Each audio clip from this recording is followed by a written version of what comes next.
जय श्रीनिवास जय वेंकटेश वृषशैलनाथ श्री पद्मनाभ वैकुंठनाथ जय विष्णुतेज राजाधिराज तव जय जय जय देवादिदेव जय वासुदेव श्रीरामचंद्र जय कल्किरूप शौरीश मोदक देवीनाथ जय जय जय जय जय जय కలియుగానికి ప్రత్యక్ష దైవం ఆయనే కదా. మరి ఆయనతో పాచికలాడినటువంటి వెంకటేశ్వర స్వామి మనతో కూర్చొని ఎందుకు పిలుస్తున్నాడు? అంత ఆర్తి మనకున్నాడు. నిన్న మొన్న భద్రాచలంలో మన పక్కనటువంటి గోల్కొండకి రాముడు వచ్చిపోతే మన దగ్గరికి ఎందుకు రాడు? ఎవడో తనను నమ్మనటువంటి నవాబు దగ్గరికి మారువేషంలో వచ్చి రాసులు ఇచ్చిపోయినాడనేటువంటి విషయం మనకు నిదర్శనం గోల్కొండనే కదా, బాగా దూరమేం కాదు కదా. అక్కడి దాకా వచ్చినటువంటి రాముడు ఇక్కడ దాకా ఎందుకు రాడు? రామదాసు ఏ నిమిషమైనా మర్చిపోయినాడా? మర్చిపోకుండా నిత్యము తన యొక్క ఆరాధననే చేశాడు కాబట్టి రామదాసు పిలిస్తే కూడా వచ్చింది. నిన్న మొన్న పండరీపూర్కి వచ్చినటువంటి పాండురంగడు మన ఇంటికి ఎందుకు రాడు? అంత ఆర్తితో పిలిస్తే. అన్నమయ్యను కనుకరించినటువంటి వెంకటేశ్వర స్వామి మనని ఎందుకు కనుకరించాడు? బాగా వెనక్కి వెళ్తే శబరి గుహుడు అంటే దూరం అనిపించచ్చు. ఇదైతే మన కళ్ళ ముందు 200 సంవత్సరాలు 300 సంవత్సరాల కిందనే కదా. కాబట్టి ఇప్పుడు ఏముండాలి? మనందరికీ ఆర్తి ఉండాలి. అంతే. ఆర్త త్రాణపరాయణుడు ఆయన. మనం ఏ కాలం ఏ నిమిషమైనా నాకు ఇది కావాలని కోరుకుంటా ఏం కోరుకుంటాము? ఇల్లు కొట్టుకోవాలి, ఉద్యోగం రావాలి, కారు సంపాదించాలి. ఇన్ని ఇచ్చినాడు 3-4 ఇయ్యడా? మనకు కోటాను కోట్ల శరీరం ఇచ్చి ఒక నిమిషం ఆక్సిజన్ లేకపోతే గంటకి ఎంత తీసుకుంటారు? ఇప్పుడు ఆక్సిజన్ పెట్టాలంటే మనుషులు వెంటిలేటర్ మీదకి పోతే ఆక్సిజన్ పెడితే గంటకి ఛార్జీలు వేస్తారు కదా. మరి ఇన్ని సంవత్సరాల నుంచి ఆక్సిజన్ పీలుస్తున్నాం కదా, ఎన్ని గంటలకు ఎన్ని వేల కోట్లు ఇవ్వాలి ఆయనకు? డయాలసిస్ చేస్తే గంటకు 10,000 రూపాయలు. ఎన్ని డయాలసిస్లకు పైసలు ఇవ్వాలి మనం? హార్ట్ను ఒకసారి ఓపెన్ చేసి మూస్తేనే 10 లక్షలు 5 లక్షలు 20 లక్షలు కొడుతున్నాం కదా. అసలు ఆగకుండానే ఆ హార్ట్ ఇచ్చినటువంటి భగవంతుడికి ఎన్ని కోట్లు ఇవ్వాలి మనం? ఒక కన్నుకు కాంట్రాక్ట్ వచ్చి ఒక నిమిషం కనబడకపోతే 10 నిమిషాలు పేపర్ చదువుకోకపోతే పోయి ఆపరేషన్ చేసుకోవడానికి 1,00,000-2 లక్షలు పెట్టొస్తున్నటువంటి మనము అసలే కాంట్రాక్ట్ లేకుండా 40 సంవత్సరాలు 50 సంవత్సరాలు ఇచ్చినటువంటి ఈ దృష్టి కోసం ఎన్ని కోట్లు ఇవ్వాలి మనం? ఏమిస్తే ఆయన రుణం తీర్చుకోగలుగుతాం. దానికోసం దేవుడు ఉన్నాడా? ఏ కొబ్బరికాయ మొక్కుతేనే నాకు ఫలమైందబ్బా, లేకపోతే కాకపోవు అంటాడు. వీడిచ్చే కొబ్బరికాయ కావాలి ఆయన. ఇట్లాంటి కొబ్బరికాయలు సృష్టించింది ఆయన కదా. ఇట్లాంటి లక్షలాది కోట్లాది కొబ్బరికాయలు సృష్టించింది ఎవరు? ఆయన కావాలనుకుంటే చిప్ చేసి వచ్చేస్తుంది కదా. మనం ఇచ్చే కొబ్బరికాయ పట్టుకొని పలానా ఆయన వంశకృష్ణ వస్తాడు, రేపు కొబ్బరికాయ పెడితేనే నాకు భోజనం, లేకపోతే భోజనమే లేదు నాకు అని అంటాడా? నువ్వు పెట్టి ఇప్పుడు చూపించినటువంటి ఈ అరటి పండు దానిమ్మ పండు ఆయనకు భోజనం అయిందా? మన తృప్తిగా స్వామి నీకు ఇచ్చిన దాంట్లో ఈ మాత్రం నేను నీకు పెట్టగలుగుతున్నా అని చెప్పడం కోసం కదా. దీన్ని మర్చిపోయి నేను కొబ్బరికాయ పెడితేనే మొత్తం నిలువు దోపిడి అంటేనే మాకు కోరిక తెలియదు అబ్బా, నీ నిలువు దోపిడి కావన్నా వెంకటేశ్వర స్వామికి. ఆయనకి తక్కువ ఉన్నది ఆడ. ఇవాళ కూడా నిన్ను పోషించగల కెపాసిటీ ఉంది ఆయన.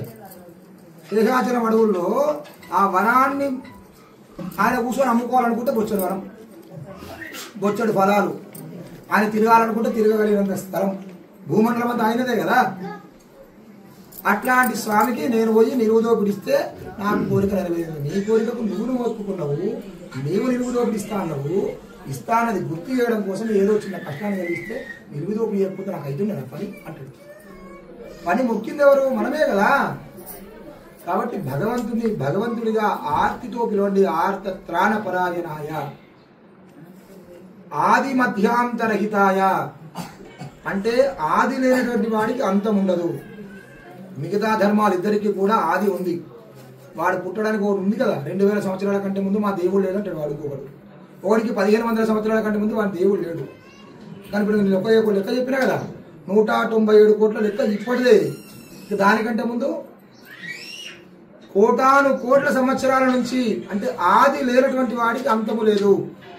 ఆది మధ్యాంతరహితుడు నారాయణుడు, ఆది మధ్యాంతరహితుడు శివుడు. అట్లాంటి వాడి భిక్ష పెట్టుకోవడానికి మన ఇంటికి రాడు. ఆది మధ్యలో లేనటువంటి వాడికి అంతమే లేదు. అట్లా సర్వ భూమండల వ్యాప్తి చరాచరమై ఉన్నాడు. దానికి కూడా నిదర్శనం ఏంటి? మళ్ళా లక్ష్మీనరసింహ పరబ్రహ్మ ప్రహ్లాదుడు పిలిస్తే స్తంభం చూపిస్తే స్తంభంలో వచ్చాడు. అడుగుతాడు కదా హిరణ్యకశిపుడు, ఎక్కడ ఉన్నాడు మీ నారాయణుడు, వస్తాడా అని. ఒకవేళ వాడు స్తంభం కాకుండా ఏ చిన్న చీపురు పొల చూపిస్తే ఎల్లకెళ్ళి రావాలి ఇప్పుడు ఆయన పాపం. వాని మన అదృష్టవశాన స్తంభాన్ని చూపించి స్తంభాన్ని కొడితే నీ నారాయణుడు వస్తాడా అని అడిగితే స్తంభం కొడితే స్తంభం నుంచి బయటకు వచ్చినటువంటి నారాయణుడు ఒకవేళ హిరణ్యకశిపుడి చీపురు కొలను గదనో చూపించి దీనిలోకి వస్తాడంటే రాకపోనా? వస్తాడు కదా. ఎందుకు? తన భక్తుల్ని రక్షించాలనేదే కదా ఆయన ఆర్తి. కాబట్టి ఆది మధ్యాంతరహితుడు ఎటువంటి రూపానికైనా వామనుడుగా వచ్చినటువంటి స్వామి విశ్వరూపం చూపించినాడు కదా. వామనుడుగా ఉన్నటువంటి వామనమూర్తి 3 అడుగుల వ్యక్తి ముల్లోకాలను దాటిపోగలిగినాడు కదా. మరి అట్లాంటి ఆయనకి ఇంకా ఆర్తి ఎక్కడిది? ఆయనకి ఇంకా రూపానికి చిన్నతనం పెద్దతనం ఎక్కడిది? కాబట్టి ఆది లేనటువంటి నారాయణుడికి హిందూ సనాతన ధర్మం కొలిచేటువంటి భగవంతుడికి అంతము లేదు. మనము రావచ్చు పోవచ్చు.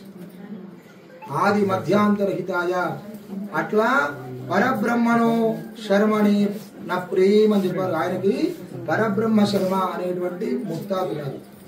వాసుదేవ శర్మణ పౌత్రాయ ఆయనకు తాత వాసుదేవ శర్మ పుత్రాయ. ఇప్పుడు ఇక్కడికి వచ్చిన తర్వాత శ్రీనివాస స్వామిగా మన కళ్ళ ముందు నారాయణుడు ఉన్నాడు. 4 రూపాయలు ఆయనవే. నప్రీం ఆయన్నే, పౌత్రుడు ఆయన్నే, పుత్రుడు ఆయన్నే కనబడుతున్నటువంటి. అట్లాగే అమ్మవారి దగ్గరికి వస్తే చతుర్వేద శాఖాధ్యాయిని అని చెప్పినారు కదా. వేద ప్రమాణమే తప్పు కాదు కదా. మిగతా వాడు చెప్తుంటాడు ఆడవాళ్ళు వేదం చదవద్దట అనగానే వీళ్ళు నమ్ముతారు. వేదం చదవద్దు. అందరికి గాయత్రి మంత్రం వస్తుందా? వస్తుందా? ఒకసారి చెప్పండి.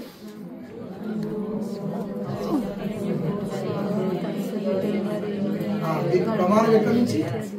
వేదం చదవకపోతే దీనికి ప్రమాణం ఎక్కడిది? మరి ఇది దేనిలో మంత్రం? ఇది వేదంలో మంత్రమే కదా. వేదం లేకపోతే మంత్రమే లేదు కదా. మరి మాకు వేదం చదవద్దనండి, ఆడవాళ్ళు వేదం చదవద్దట హిందూ ధర్మంలో. చదవకపోతే మీరు పొద్దున్న లేచి చెప్పేటువంటి లలితా సహస్రనామం ఎక్కడి నుంచి? మీరు పొద్దున్న లేచి చెప్పే విష్ణు సహస్రనామం ఎక్కడి నుంచి? మీరు ముందుకు పోయి చెప్పేటువంటి పురుష సూక్తమో శ్రీ సూక్తంతో కూడా వాళ్ళు పూజలు చేస్తున్నారు కదా. ఇవన్నీ ఎక్కడివి? మరి ఆడవాళ్ళు వేదం చదవచ్చు కదా. వాడు కూడా చెప్తుంటే మనం అందరం నమ్ముతున్నాం కదా. కాబట్టి వేదం అంటే చతుర్వేదాలకి దానికి ఒక నియమం ఉంది. ఎట్లా చదువుకోవాలి, ఏం చేయాలి, వ్యవస్థ అది. కాబట్టి ప్రతి మంత్రము వేదం నుంచే ఆధారము. ఆడవాళ్ళు వేదం చదవదని ఎక్కడ లేదు. కానీ నియమానుకూలంగా ఇప్పుడు చెప్తారు కదా. అమ్మవారి కూడా చతుర్వేద శాఖాధ్యాయిని, రత్నాకర శర్మణ పౌత్రీం, క్షీరార్ణవ శర్మణ పుత్రీం అని చెప్పినారు. అమ్మవారికి కూడా తాతలు తండ్రులు ఉన్నారు. ఆమెకు కూడా గోత్రం ఉంది. ఇంత వ్యవస్థ హిందూ సమాజంలో ఉంటే దీన్ని వదిలేసి పక్క గోత్రుడు వాడు వచ్చి ఎవడో మనకు నీతులు చెప్తాడు. మనం నిజమే నిజమే తలకాయ ఊపుతాం. ఆర్తితో పిలిస్తే పలికేటువంటి అమ్మ, ఆర్తితో పిలిస్తే పలికేటువంటి స్వామి ఇద్దరూ మన దగ్గర ఉన్నారు. కేవలము పిలవడానికి మనకే ఇబ్బంది. ఇది గుర్తుపెట్టుకోండి. మనం ఏమున్నా కోరిక పట్టుకొని దేవుని దగ్గరికి పోతాం తప్ప ఆర్తితో వెళ్ళము. ఆర్తితో వెళితే పిలిస్తే పలికేటువంటి భగవంతుడు మన భగవంతుడే. హిందూ సనాతన ధర్మంలోని దేవతలందరూ మీరు ఆర్తితో పిలిస్తే పలుకుతారు. జై శ్రీమన్నారాయణ.